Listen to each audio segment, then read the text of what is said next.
Everyone, welcome to video lecture series of Design of Steel Structures. Myself, Professor Sudhir V. Gaike, Department of Civil Engineering, Sanjeevani College of Engineering, Kopargaon. So in this video, we are going to start with unit number 2, that is design of compression member.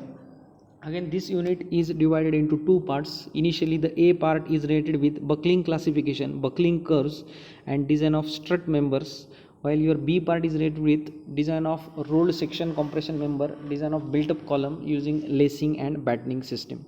So this pattern for your unit is similar with your unit number 1. In unit number 1 also we have seen two parts, A part and B part, and for current unit number 2 also we will be dealing with two parts, A part and B part. So in this video we are going to start with introductory part for your A portion, that is buckling classification, buckling curves and design of strut members.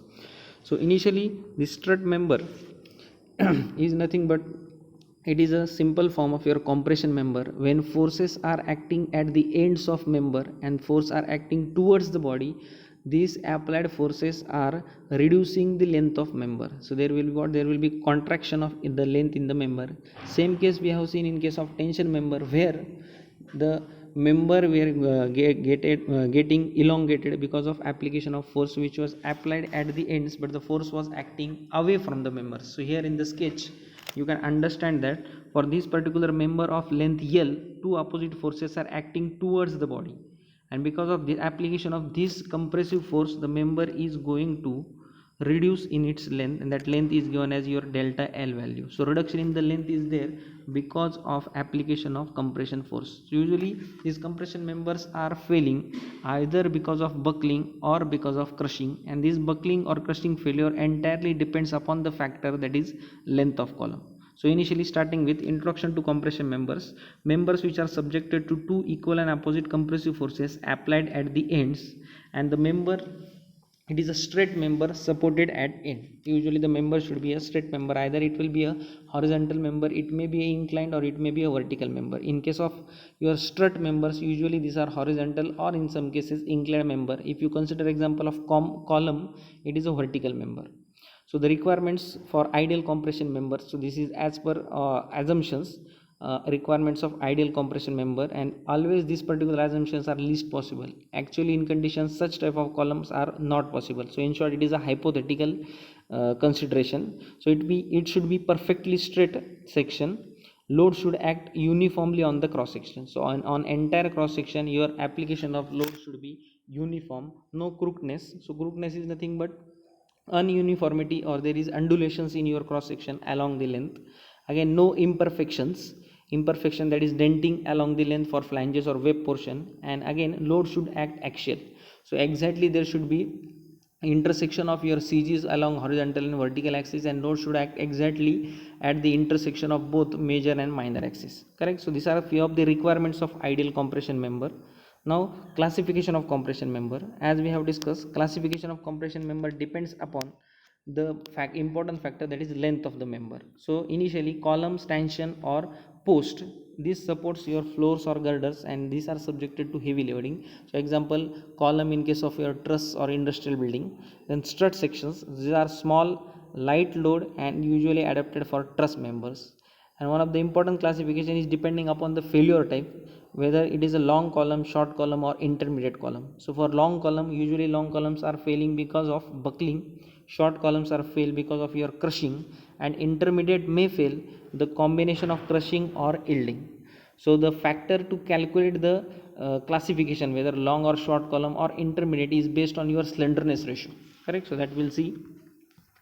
So initially for calculation of your slenderness ratio, that is effective length divided by your radius of gyration, first factor required is your effective length calculation, and this effective length calculation depends upon the supporting condition of your member.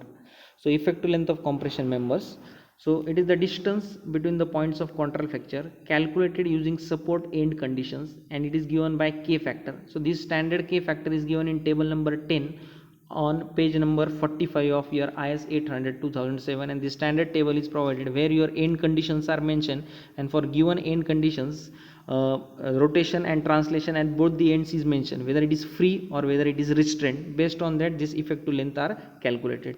Now this condition depends upon your supporting conditions, and here in this table supporting conditions are mentioned, whether it is a roller support, pin support or fixed support.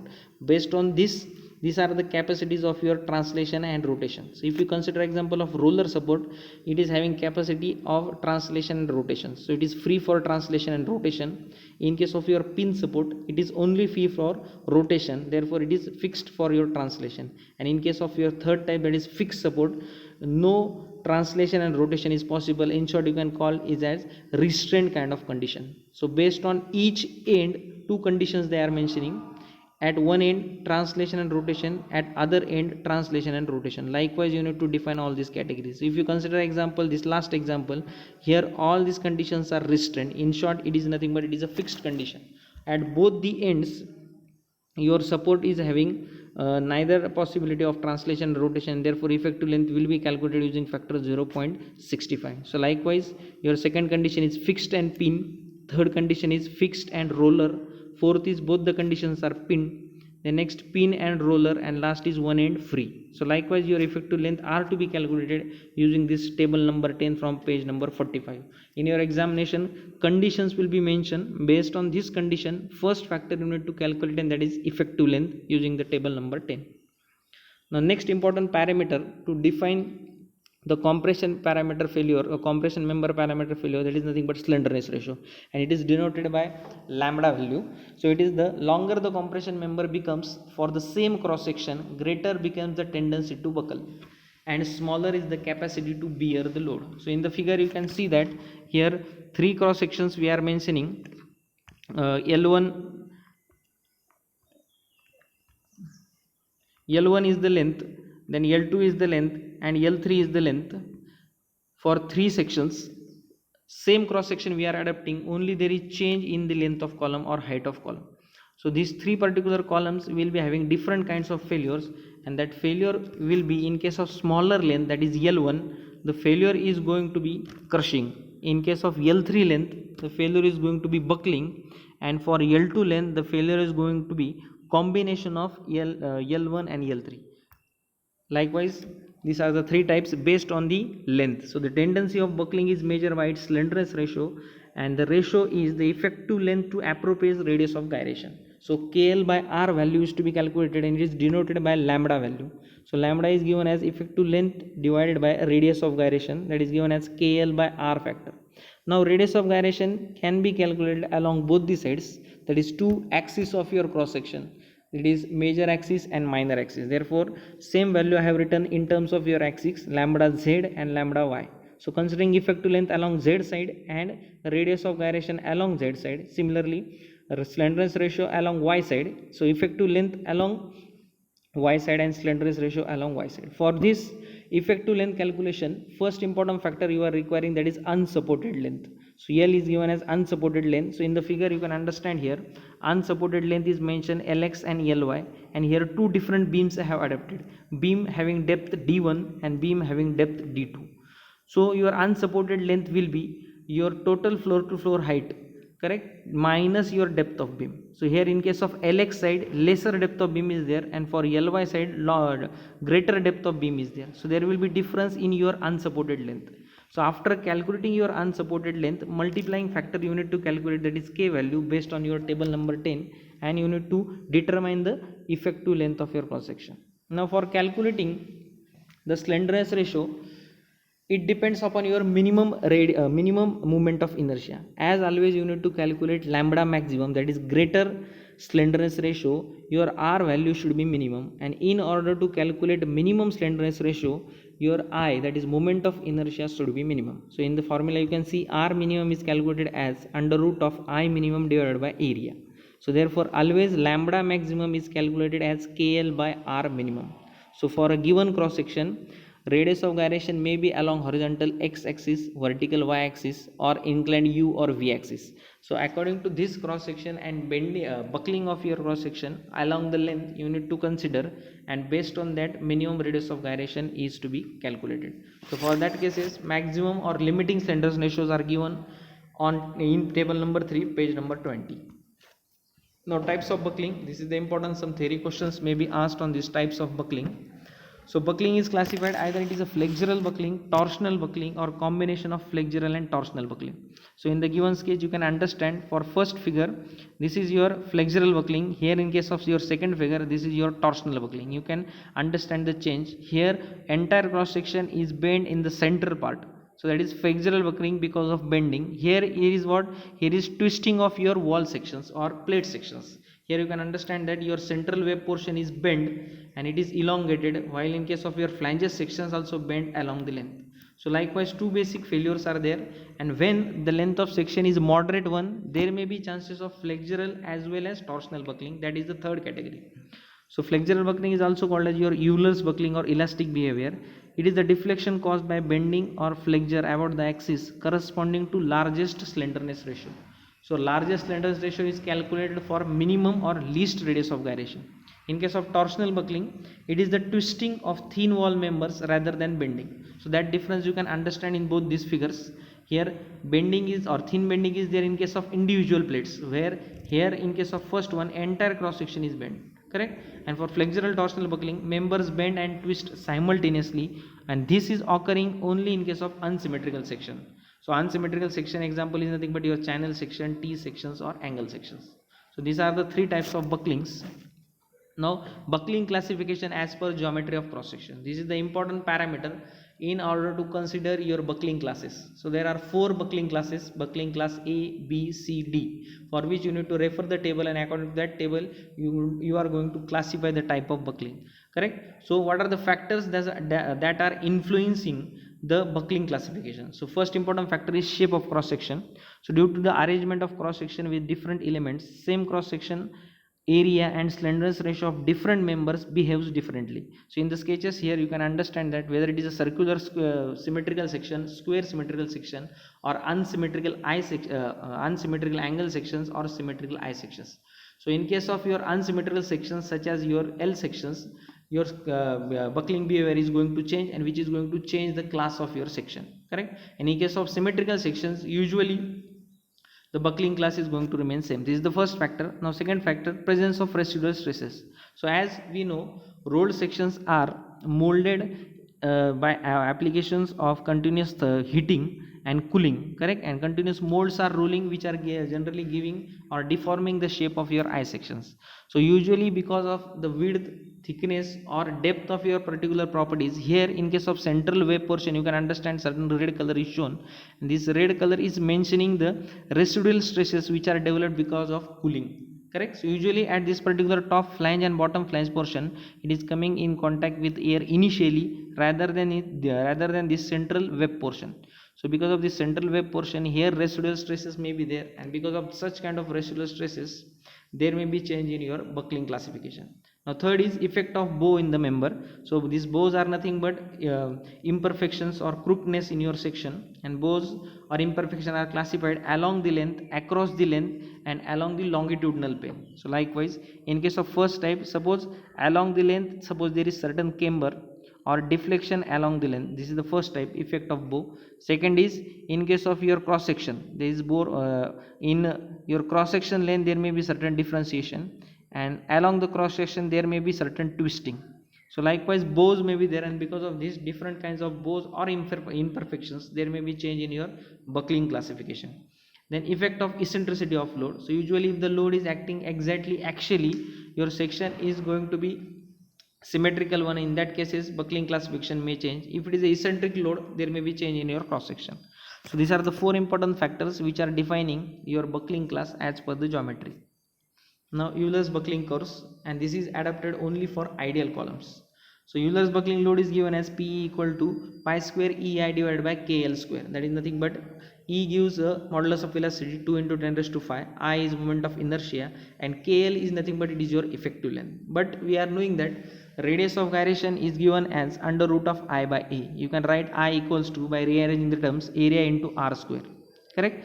By putting I value here at A into R square you are getting, and stress in the material is equal to force by area, you are getting stress FA is equal to pi square E divided by KL R square. correct. Now putting E value as 2 into 10 raised to 5 and maximum stress in the member, that is yield strength Fy as 250 MPa, you can calculate maximum slenderness ratio, and maximum slenderness ratio KL by R we are getting is equal to 89. So from this graph you can understand vertical axis gives us stress and horizontal gives us slenderness ratio. So the limiting value for slenderness ratio in case of your Euler's buckling is 89. So in short, when the slenderness ratio is greater than 89 value, it is a long column, and when your slenderness ratio is lesser than 89, it is a short column. So failure patterns are decided based on these slenderness ratios KL by R value. So for values less than 89, column acts as a short column. If the value is greater than 89, Euler's formula is applicable and it is coming under the category of long column.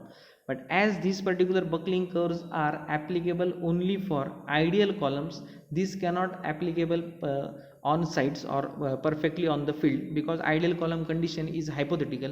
It is only as per your assumptions. Actually on site there is no ideal column, and for that cases European researchers have done certain experimentation, and based on their experimentation they have defined this particular curves which is giving us slenderness ratio lambda value and your stress values FCD divided by Fy. So likewise ABCD 4 classes are defined. So as per Euler's buckling curve is applicable only in case of ideal column, some European researchers have made result based experiments and proposed different buckling curves corresponding to 4 classes of section or classification of section. These curves are called as European column curves.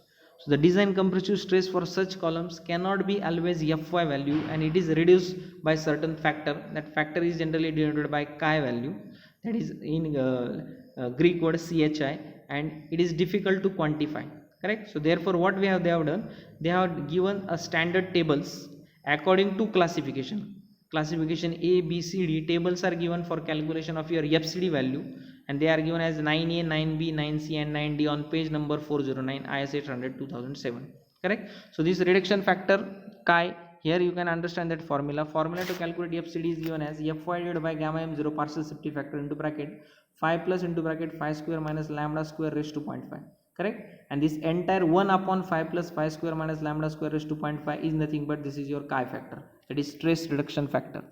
So stress reduction factor multiplied by Fy divided by gamma m0 should be your FCD value, correct. For that these slenderness ratios are to be calculated, and this is according to your Euler's buckling, for which imperfection factor is also required, and here imperfection factors are given according to buckling class A, B, C, D. So if you consider example of angle sections, correct, or built up section, they are always classified under class C. So for alpha value angle section is 0.49. Now buckling class of your cross section, this is according to table number 10 page number 44 IS 800 2007. So here examples is given for rolled eye sections, welded eye sections, channel sections, angle section, T section, square bar, round bar, rectangular bar or built up member. So here the output from this table you need to consider these particular classes.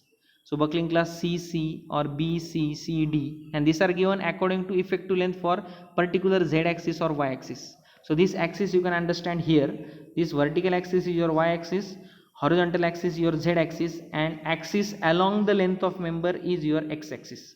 So here always you need to remember for your steel table, axis are mentioned horizontal axis as your XX axis, correct, and here for calculation purpose always we are considering XX axis as your ZZ axis, correct. So this is the change in the nomenclature. You need to understand that always horizontal axis will be Z, vertical will be Y, and axis along the length of member is going to be X axis, correct. So in case of, we'll consider one example of rolled eye section. For rolled eye section you need to calculate this ratio, H by BF ratio. So if H by BF ratio is greater than 1.2 or less than 1.2, based on that these classes are given. So based on the cross section adapted for design, initially you need to go for buckling class. Based on buckling class you need to find out buckling class, and buckling class, after calculating buckling class you go for calculation of your FCD values according to tables. Now design of strut members. A compression member usually adapted for roof trusses or bracing system and subjected to compressive force is termed as a strut member. These are smaller in length and subjected to light loading. So the formula for design compressive stress is given as PD equal to area effective into FCD, where area effective is area of cross section for selected value, selected cross section, and FCD is your design compressive stress. Now design compressive strength FCD depends upon KL by R ratio, that is slenderness ratio, and your buckling class. So based on that buckling class ABCD, you can identify FCD value and area effective you are getting from steel table. Likewise you can calculate the design compressive strength of any section. Now for this important factor, or what are the factors affecting compressive strength? Factors are nothing but it is your area effective and design compressive stress, which depends upon slenderness ratio FCD and your radius of gyration, correct? So for this, effective length is to be calculated, and effective length for truss member taken as 0.7 to 1.0 times of distance between the intersection in case of single angle sections. So if for your examination problem is asked on single angle section, you adapt K factor as 0.7 to 1.0. In case of effective length for double angle discontinuous strut back to back on gusset plate shall be taken as 0.7 to 0.85 times of distance between the intersection. Now these two particular effective length or K factor values are required only in case of angle section. For angle sections you refer 0.7 to 1.0. For double angle sections you refer 0.7 to 0.85 times. And in case of regular rolled sections, that will be depending upon your table number 10 and your end conditions. Correct? So the angle section transferring compressive forces may be eccentrically or concentrically loaded. So when angle sections are connected or loaded through one leg, you need to calculate lambda equivalent.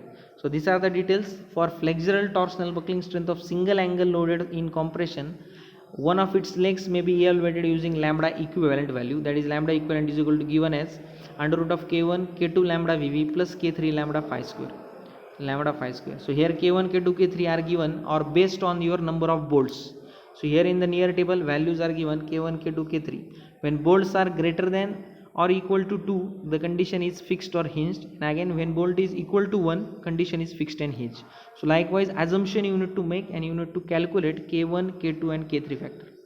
In addition with that, lambda VV is calculated. It is L divided by least radius of gyration for angle section is always RVV divided by epsilon into pi square. This is correction. Here it is not epsilon, it is E value, that is modulus velocity. So epsilon into pi square, modulus of velocity 2 into 10 raised to 5 divided by 250, and lambda phi is given as B1 plus B2 divided by 2T whole divided by epsilon into pi square E divided by 250. Here B1 B2 are nothing but legs of your angle section. Vertical leg of angle section B1, horizontal leg of your angle section B2 divided by 2 times thickness. So based on this lambda VV and lambda phi plus K1 K2 K3, initially values of lambda equivalent are to be calculated, and this lambda equivalent value is to be put for this particular formula, that is lambda equivalent here, and you need to calculate the FCD value. Now two types of angle problems you need to understand, either it is single angle loaded or double angle loaded. If it is single angle loaded, you go with this formula, and if it is double angle loaded, you go with regular procedure of rolled sections, correct? So here the introductory part to your unit number first, buckling classification as per geometry and design of strut members we have completed. The detailed design procedure and design steps and what the types of numericals are going to be there, that we are going to continue in next video. So thank you very much.